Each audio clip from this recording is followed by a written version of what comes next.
And good evening, ladies and gentlemen.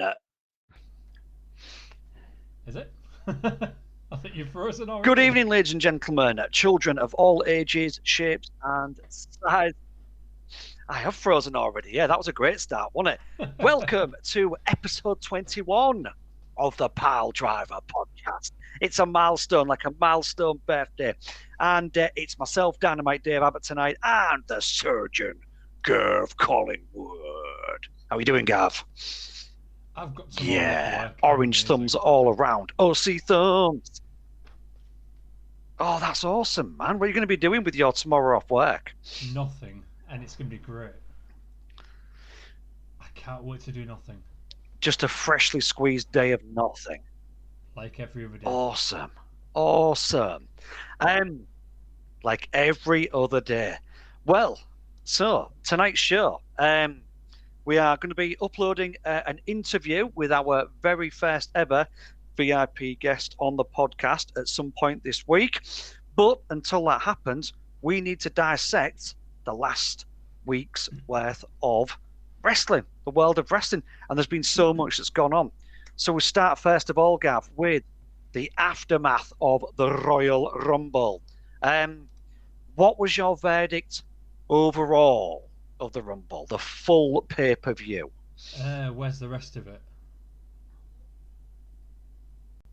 It was missing a lot. Yeah, incredibly short. Is that going to going to be the shortest Rumble pay-per-view ever? It was just felt quite rushed and condensed, didn't it? Despite there being big gaps in between matches, it still felt like, I don't know, it was like, meh, let's get it out the way because we've got no crowd, so let's just get it done. Yeah, it just seems like it was a rush and they had no plan for it. Yeah, and I think breaking it down into matches, I'm going to kick this one off. The first match of the night was obviously, or the first match of the actual pay-per-view. Obviously, pre-pay-per-view matches, we saw that Baszler and Nia, I'll injure you on purpose by accident, and I'll even injure the belt as well. Jax get the titles back off Asuka and Charlotte Flair. So the women's title match, obviously the titles changed hands back in the favour of the heel tag team.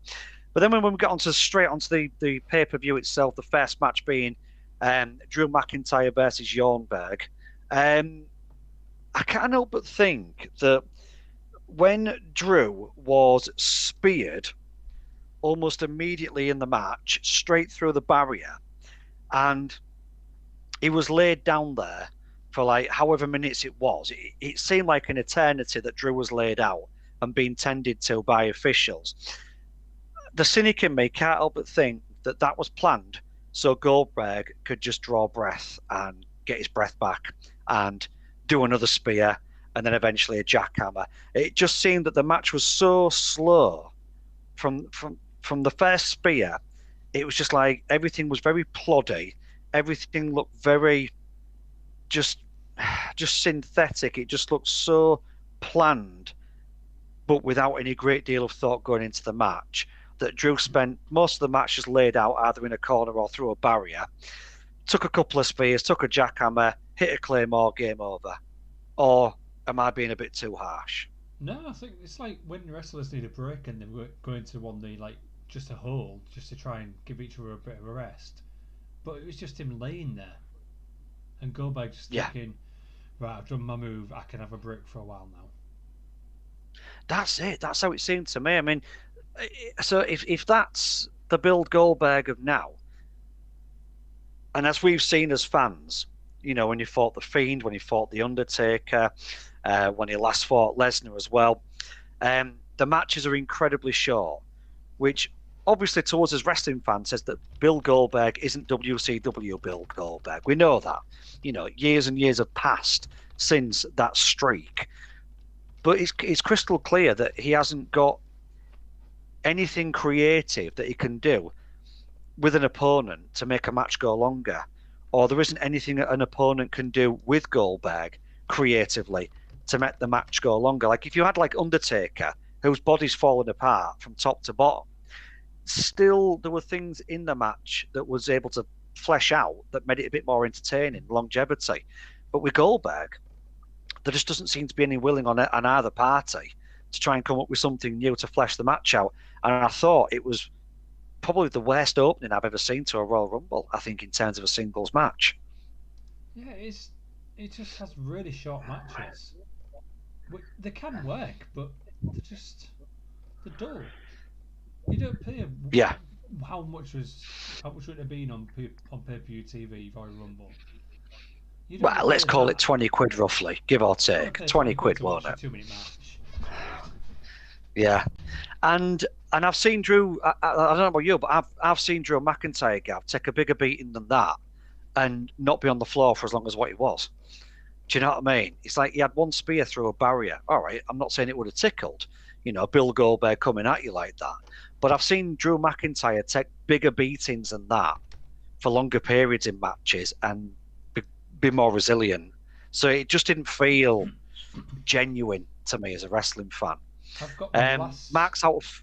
I've actually got a list of all his previous matches, and the last match that was over 3 minutes, apart from the Super Showdown crap, apart from that, the last match that was over 3 minutes was in 2004 against Brock Lesnar at WrestleMania 20. And how long was that? 13 minutes 48 seconds.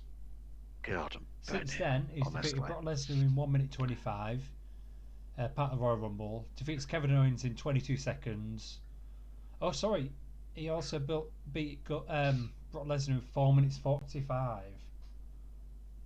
Then 8 minutes 35, 1 minute 50, 2 minutes 59, 2 minutes 13, and 2 minutes 32. That's what I mean. It's just not good enough, is it? You're paying money as a wrestling fan to watch Bill Goldberg legitimately challenge for Drew's title, and it's just not good enough. What would you give Marks out of 5 for that one? I'm just working out right. His match against The Undertaker, which you know how crap that was, is longer than he's wrestled it was awful. In 2 years since combined. Really? Wow, what does that tell you? Slightly less, but yeah, it's a joke. What does that tell you? I mean, I think it's time now. Goldberg, whatever contract he's got with WWE, let's just call it a day, because he cannot compete. He can't compete. No matter what type of match it is, he just cannot compete in the matches. Simple as that. Non-house shows, and the longest I can find so far is 11 minutes. It's been a minute 12 when was seconds. That was back in 2003. So there we go. We're talking we're getting on for 18 years ago now. 18 years ago since Goldberg was physically able to put a shift. I'm not saying he doesn't want to. I just don't think he can physically do it. So for me, if I'm going to go on Meltzer on it, I'm going to give it 1.5 out of 5. That match, I just thought it was pointless, and it lived up to its hype of being a pointless match, to be honest with you. Would you give it any sort of rating on that? I'll give it the same amount of stars it was minutes too. That's fair reflection. Fair reflection. What other matches did we have on that thing, Gav? 2.5. Yeah. You're a lot nicer than me, Gav. You're a lot nicer than me, Gav. So for the time in the match, I don't care. Fair play. What else did we have after that then? We had Sasha Banks defeated Carmella by submission. That was 10.5 minutes. Do you know what? That was a decent match, that wasn't it, in terms of length? Yeah. What was your thoughts on that match then? I quite enjoyed it, to be honest with you, and I'm definitely not a fan of Carmella in any way, shape, or form. I just don't think the gimmick works. But in terms of a match, I was quite surprised at how much of a shift she put in. It was all right. It wasn't pay-per-view worthy, but it was all right. No, it's not going to live long in the memory, but I do think Sasha's a great talent, though, isn't she? Sasha's really, really good. We have a comment from Dale as well. Oh, go Apparently, for it. Goldberg spent half the match concussed. Probably. Concussed. Probably. He always is, doesn't he? It probably does. Hello, stop nutting the door on your way out. Stop it. You don't need to.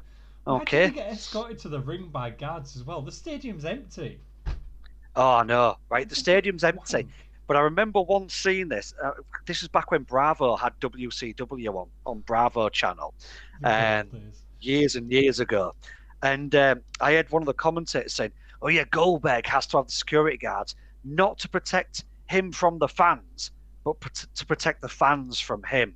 Yeah. And I just thought, oh, that's one of the weakest things ever said by a commentator in wrestling. So, yeah, Sasha Banks, Carmella, decent enough match. I'm going to be generous and give that one a 3 because it was better than what I thought it would be on that one. Your thoughts on that one, Gav? Yeah, 3 out of 5. It was an average match, but it wasn't pay-per-view. I don't think. It wasn't pay-per-view. Then what else did we have then? Quickly moving on through the Royal Rumble. Then we carried on with the women's matches at the Royal Rumble for ladies. I loved it. I loved the Women's Royal Rumble this year. I thought it was absolutely brilliant. As predicted, every member of the Piledriver Podcast got a massive fail on that one. How could any of us discount Bianca Belair with the rise that she's been having in recent months since coming from NXT? I can't believe all three of us between us missed the boat on that one. I thought Dale was in a shout saying Lana. Then again, when it got down to the final few, I genuinely thought that my pick of the night, Charlotte Flair, was going to win, but not to be. It was Bianca Belair. What were your views on the Women's Royal Rumble?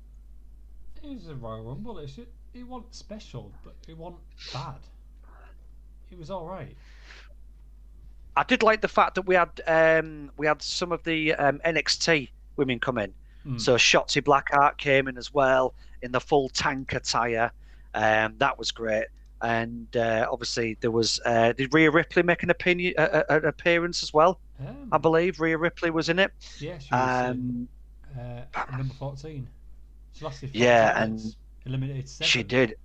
Which is absolutely brilliant. Yeah, fantastic. Honestly, it was great to have the NXT mix in there. So yeah, I'd say for me the Women's Royal Rumble. I'm going to give it a 4. I'm going to give it a 4 out of 5. I really enjoyed it. I thought it had all sorts going on in it. And we had some old school wrestlers in there as well. Obviously, once again, Mickie James coming out of retirement. Tori Wilson. Tori Wilson as well. Yeah, I called that. Did I call that last week? I think I did call Tori Wilson coming into the Royal Rumble. But I didn't get the winner, so whatever, Dave, shut up. But yeah, 4 out of 5 for me, Gav. What do you think? 3.1. 3.1. Let's put pie. Yeah. 3.1 Yeah. 4 stars. Yep, let's have pie. So the Women's Royal Rumble got pie. Then what happened next, Gav? It was a last man standing match. It was actually unexpected. Well, it was expectedly good, but it was better than I was expecting. I think it really got going when it went backstage for me. When Owens took the brunt of the golf buggy from Roman Reigns. I thought that was class. Oh, sorry. Wrong shirt. Sorry. I hate when I get them mixed up. I know. Easy mistake though, man. It's easy. It's easy to do, you know. But yeah, I thought it got better when it got backstage. I did love Kevin Owens' swanton bomb from the pallet on the forklift truck. I did enjoy that. I thought that was pretty cool. That sounds really familiar to a certain Sammy and Matt spot as well. No, I've no idea what you're talking about, man. At least. That was all original and wasn't taken from any hype of previous pay-per-views on other promotions. Said no one with eyes. We'll never do that. Never. I did think it was quite hilarious, though. It looked like a botch job when Reigns was handcuffed. Yes. Handcuffed to the pole. Yes. And the referee just went, oh, I could really count to 10, probably 10 times by the time you come out of that. But but because you're tied up, I'm not going to count you. And I just thought, oh man, that's Botchmania. That's going to be Botchmania. Full on. It is, isn't it? It is going to be on Botchmania, that. And the fact that it took Paul Heyman like 10 years to free him from there as well.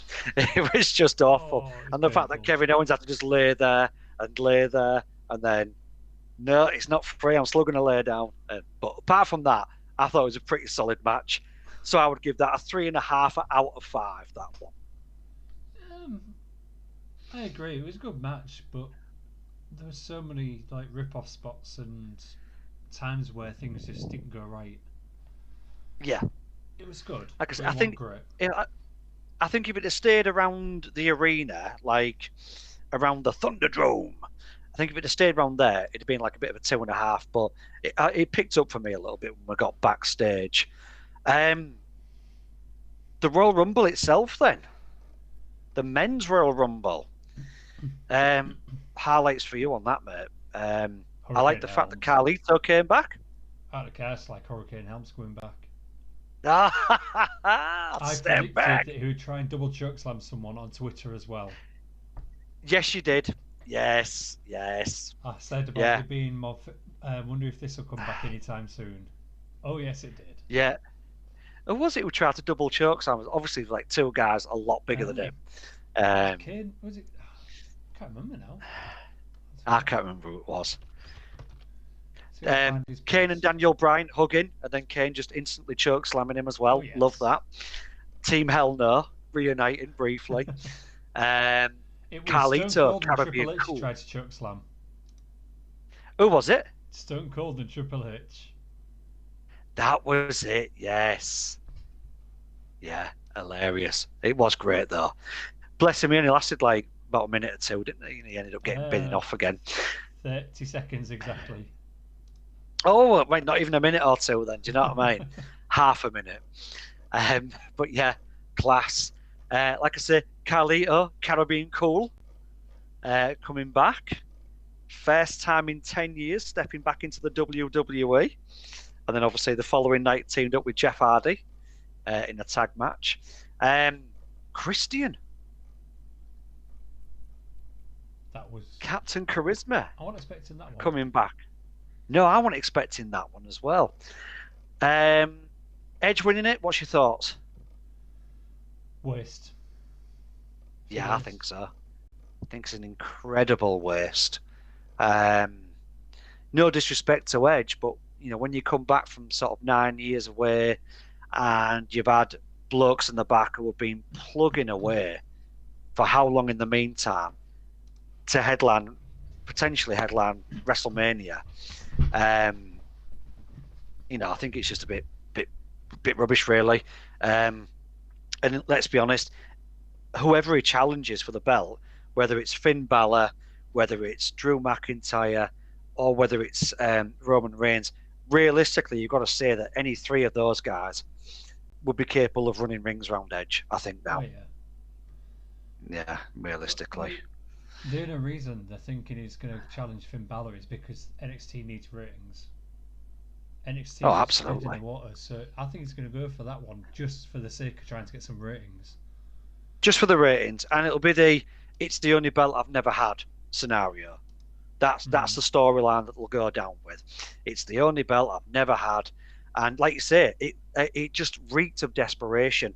Edge being on NXT, and I think it's a bit of a kick in the teeth for some of the talent that really work hard. Because when you do watch NXT, although AEW Dynamite deserves to have better viewership, in my opinion, and I think you would agree with that, there are some incredibly hard grafters on NXT. You know, when you look at like the likes of Ciampa, Thatcher, O'Reilly, Finn Balor, Pete Dunne, there were some amazing talents. I've even enjoyed watching Lucha House Party on there, because it looks like Lucha House Party are allowed to be a little bit more like who they really want to be on there as well. And some of the women wrestlers on there, like Raquel Gonzalez, Rhea Ripley, Shotzi Blackheart, they're absolutely fantastic. But I just think it reeks of desperation. But I agree with you, Gav. I think that Edge will go for the NXT title, and it'll be a smokescreen for a ratings boost for NXT. That won't last long either.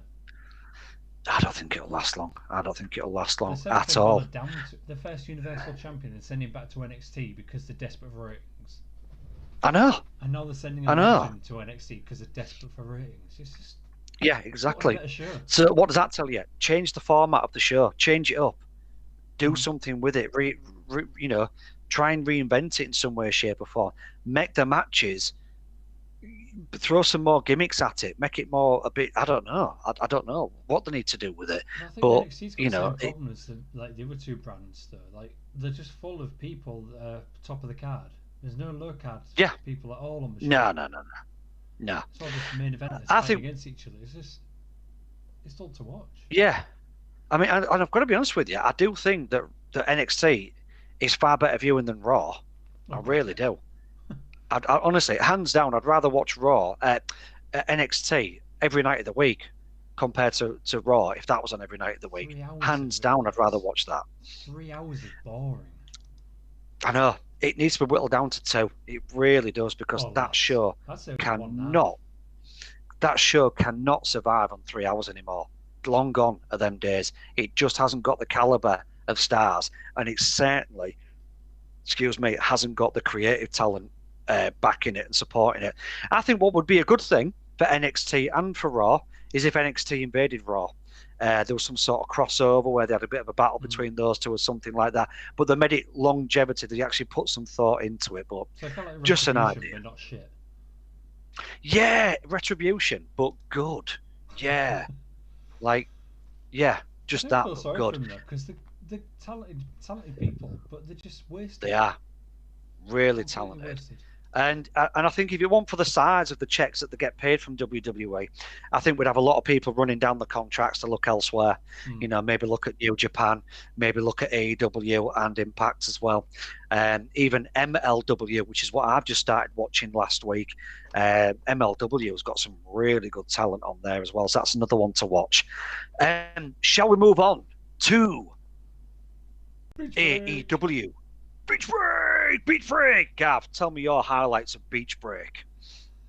What is love? What is love? Baby, what is love? Hurt me. What is love? Just... Yeah, you sing that. Yeah, it's a good song. Yeah, you keep singing, huh? It was amazing. Miro getting mugged off. It was like the what of AEW. It was I hope brilliant. That stays around as well. Oh, I do. That'd be class. I hope they do something on there on Being the Elite with that. They've got to. They can't miss a golden opportunity. That's a comedy moment waiting to happen. So yeah, highlights for you was obviously the wedding event. Well, there wasn't really a single show a single match or segment that wasn't good. No. Like Lance Archer destroying Eddie Kingston, that was amazing. Yeah. Finally it was Lance Archer's. It was the and it was the gauntlet match was great, wasn't it? It was just good. The fact that you also had the Lumberjacks. The Lumberjack match. Sorry, not the gauntlet match. The Lumberjack match was great because you had the Lumberjacks getting in. And do you know what was great for me to see in the Lumberjacks? Bear Country. Yes. Good to see them on TV. Love them. Yeah. For them to be on Dynamite is absolutely brilliant because I think they're going to be great. I think they've got a lot of longevity, and I think they could work really good as face or heels. Bear Country. I did really love the little botch as well when Jake the Snake took out. I can't remember who was it. It was from TH2. I want to call him Ricochet. I don't know why. No, it was the guy with Angelico. Yeah, that's it. Yeah. When he took him out and rolled on him by accident, he tapped him on the way out and it got caught on camera. He's like, oh. Yes, he did. He's like, sorry. Yes, he did. Oops. Oh, good old. Do you know what Jake the Snake should have done though? Is DDT. That's what he should have done on Angelico. I don't think he can. To be honest with you, I'm amazed he did that. To be fair, with what he's suffering with at the moment, and also there was a first victory for somebody, and he managed to get that on Dynamite. Do you know who that was? No. He teamed up with the Natural Nightmares. You were talking last week, are you? Was that not a beach party? Beach break, sorry. Beach No, break. that was last week. Was that last week when See, Natural all these good Nightmares? matches blending together. It's so good. AEW blinds me with its awesomeness. It's what's his name? And he just looks like, I don't know, he looks like a Sasquatch.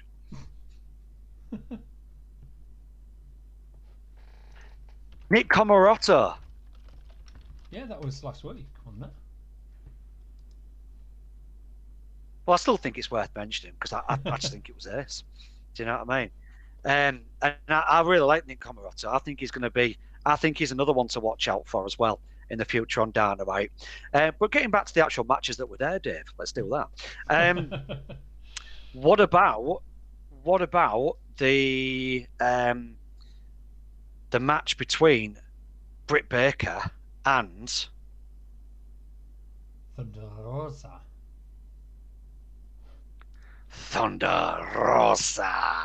What do we think to that match? It was all right, but like there was no real build up to it.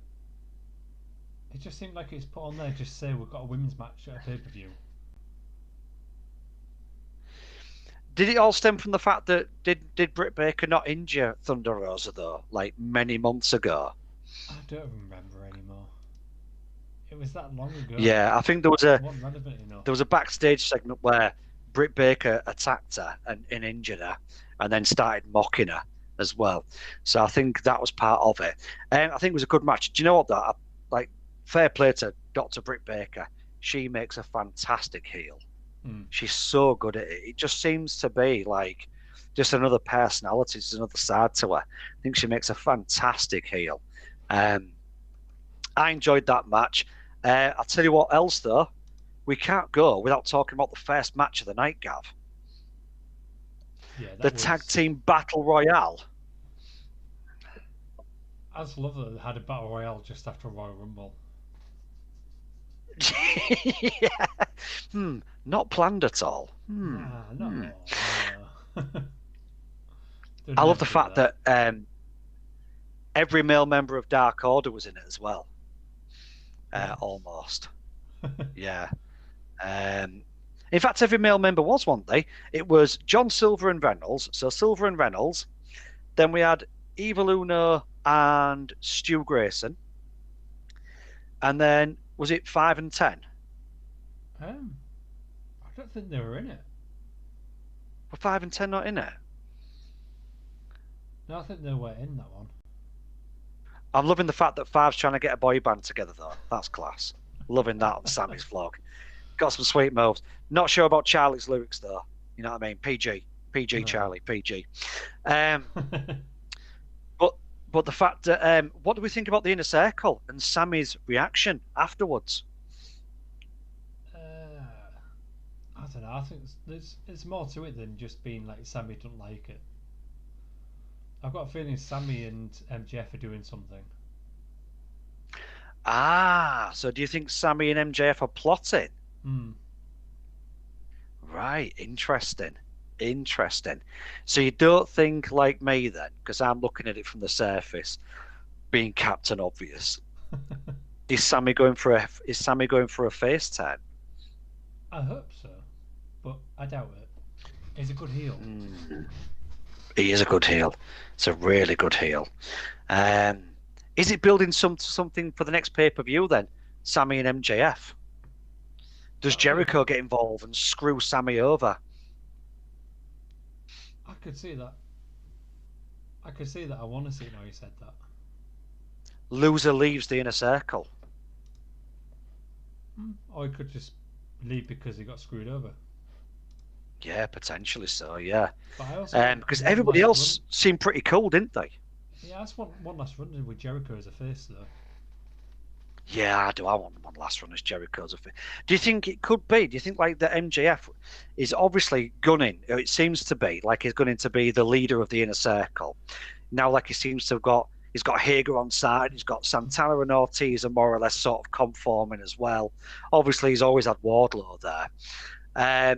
Do you think we could eventually see a face turn from Jericho at some point this year when he potentially gets outed as the leader of the inner circle by MJF? I could see that, but I could also see Jericho and MJF having a match, and then Inner Circle beating up Jericho, and then Sammy defends him. Thus making Maybe so, yeah. There's so much you can do with the inner circle, isn't there? There's so many ways that this storyline could pan out. I think it's brilliant putting MJF and Wardlow in it because it really has thrown the cat amongst the pigeons in that. I was glad to see the Young Bucks not win the Battle Royale. I'm really not liking the Young Bucks at the moment because of obviously their allegiance once again with Festus and Jesse. I actually picked out their theme tune, their 2009 entrance music. It's hilarious. I'm going to stick it on our Facebook page because I just love how just so Deliverance that theme tune is. It's just incredible. Honestly, it really is like just reeks of Hills Have Eyes. What do we think then about any of the other matches on there, Gav? Or any of the spots on there that sort of you looked and thought, yep, there's some longevity in this? Just shove some gold on Rey Fenix. Oh, man alive. He's different gravy, isn't he? He is absolutely different level, Rey Fenix. That reverse 619 kind of thing that he did in the ropes. Oh, when he jumped into the ring and then leaped off the second rope. Oh, and that. It was the Hurricanrana, wasn't it? Was it on Omega? I just remember the one where he went sideways into the ropes and swung back into it. Oh, just incredible. And that sort of inverted flip where he does, and he reverses back into an opponent, and then does like a mid-air stunner on him as well. It's just like, is there anything that this guy can't do? And you know, like about a year ago, people were just like, "Oh, he's Penta's little brother. He is Penta's little brother. He's part of the Lucha Bros. He's Penta's little brother."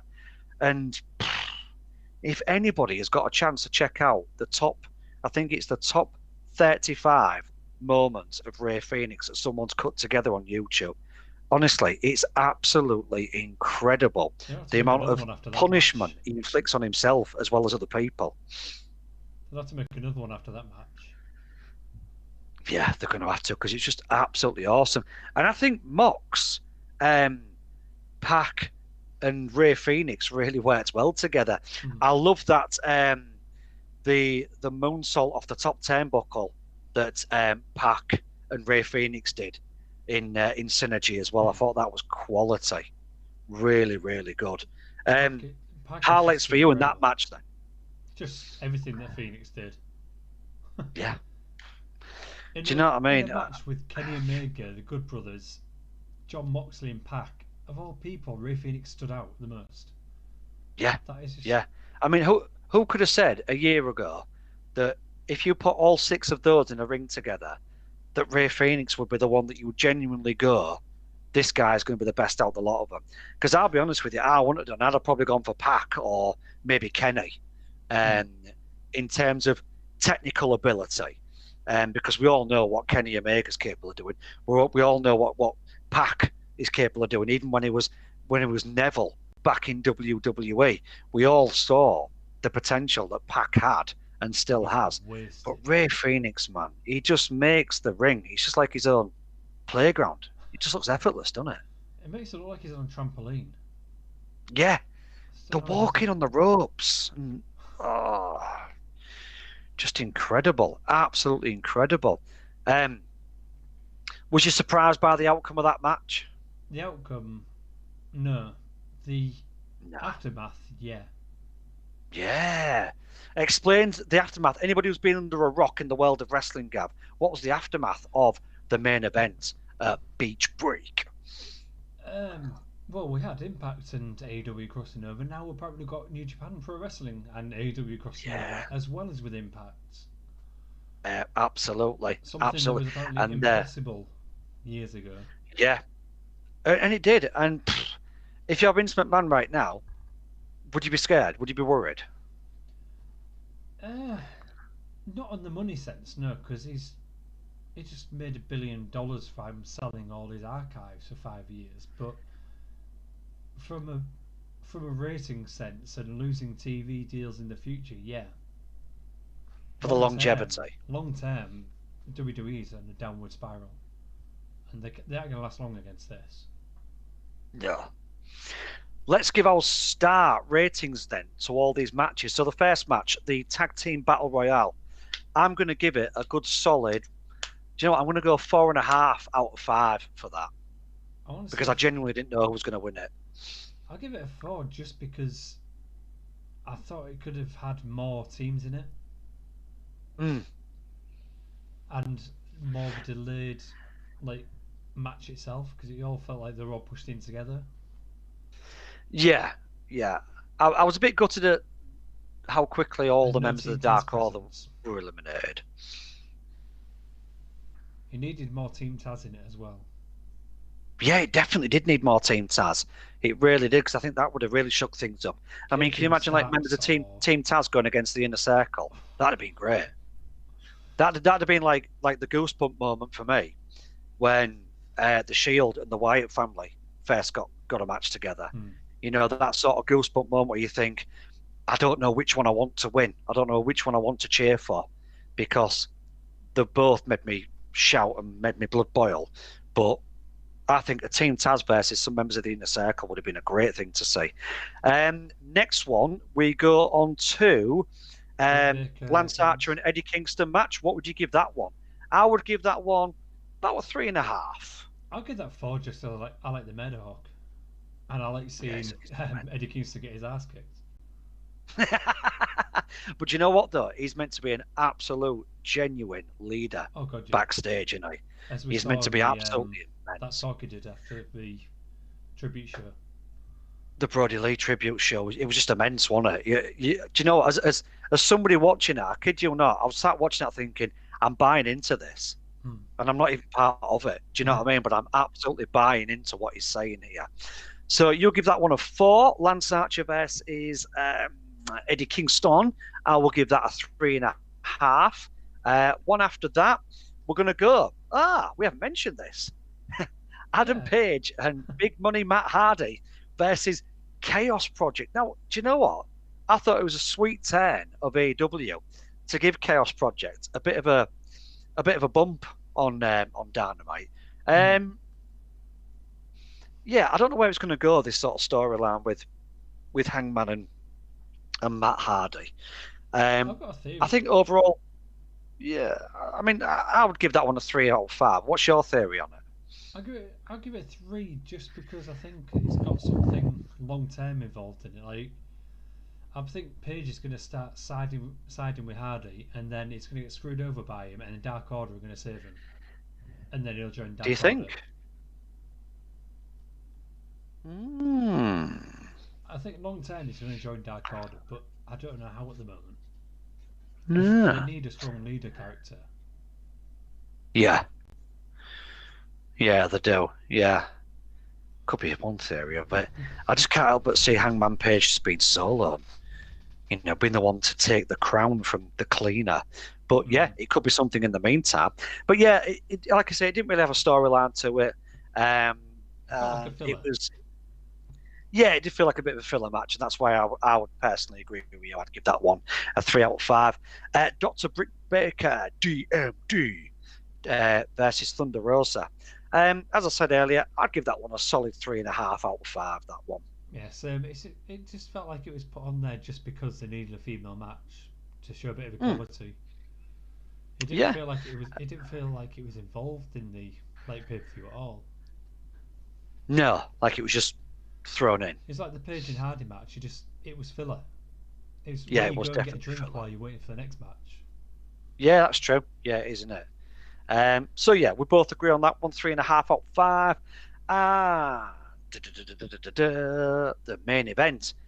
Kenny Omega and the Good Brothers defeating John Moxley and Death Triangle members Pac and Rey Fenix.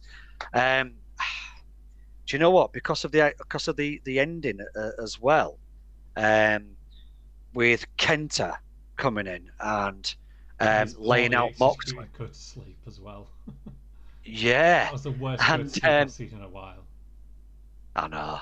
Oh. And then Kenta backstage as well, rubbing shoulders and having a laugh with the cleaner. I think I'm going to give that one. I'm going to give it a 5. That one. I'm going to go a step further and say 6, just because of the implications of it in the long term. Whoa, Meltzer star rating. Yeah. You're going to go Meltzer 6. Yeah, I'm going to give. Yeah, all right. I'm going to give it a 5 because I think every member of each team had a great amount of time, an equal amount of time, to show how good they are as individuals in what they do best, but also how they worked as tag teams and also how they worked as a trio as well. And then obviously the twist at the end, great. Let's just throw some New Japan in there. Boom. Take that, John Moxley. It would have been a 5-star match, but the fact that they made something even bigger out of that match, it's something you can't say about WWE. They don't do anything like that. No, there's no sort of cliffhanger, is there? No, there's no ramifications of the matches. It's just, this person won, this person won. This person's going to challenge a random person for a title match for no story. Yeah. Whereas this is going to open up so many options. Unlike the fact that Randy Orton's burns miraculously healed as well before Royal Rumble, that was really good. Do you know what I mean? It was almost like it didn't really happen. Do you know what I mean? It was really, really weird. Like 1 minute he was looking like Freddy Krueger, the next minute he's just like Gillette, the best a man can get. Do you know what I mean? It was unbelievable. So that's the Piledriver Podcast breakdown of the Royal Rumble 2021 and AEW Beach Break. Anything else to add, Gav, before we wrap up the 21st Piledriver Podcast? No, but we've got a birthday tomorrow. We have. And you'll never guess who it is. Is it Brian Cage? It's not. That was last week. Oh. That was last week. Oh, okay. Well, that should be a clue. It's the Big Show. It's the Big Show. Is the Big Show the Big 5-0? Is he 50? I'm not sure. How old is he now? 49 tomorrow. Oh man, how close was I? Not a bad 1 year, Dave. That's right. Yeah. So yeah, the Big Show. Paul Donald be having a second. Yes, the Giant. Excellent. I've actually been meters away from him, and it's frightening how large that bloke is. Do you know what I mean? Like at one point, he weighed nearly half a ton. Imagine if that falls on you. There was Bill, like, I think it's the Undertaker or Kane. It's the same height as the Big Show, but they were a lot shorter. I know. It's ridiculous, isn't it? When a guy steps in the ring and makes the Undertaker and Kane look a bit small. Wow. Do you know what I mean? It's ridiculous. So happy birthday, Paul the Big Show White. Anything else, Gav? No, that's all of it. That's everything. Awesome on toast. So we will see if tomorrow night's Raw has any improvements on it. I'm not going to hold my breath unless they do something dramatic with The Fiend and stop this Alexa Bliss thing, because honestly, I am all out of cringe. I'm running out of cringe. I really am. Honestly, I can't even sweat any more cringe through my pores when she does that. To give are just gone. It's just silly. It's not even good or entertaining or building up to something. It's just there. Why? Yeah, it's just there. So we'll see what Raw throws up. Obviously, Randy Borden will be on there doing his thing as usual. Probably quite throws up. Yeah, Randy Borden will be on there doing his usual thing. But we've also got Being the Elite coming out this week as well. We've also got AEW Dark. We've also got Dynamite. And we've also got Impact. And SmackDown and NXT as well. So let's see what these can throw up this week and see what we're going to be able to digest on next week's 22nd episode of the Piledriver Podcast. From me, Dynamite Dave Abbott, Ciao Vida Sane, and from him, Gav the Surgeon. Ciao for now. Ciao for now.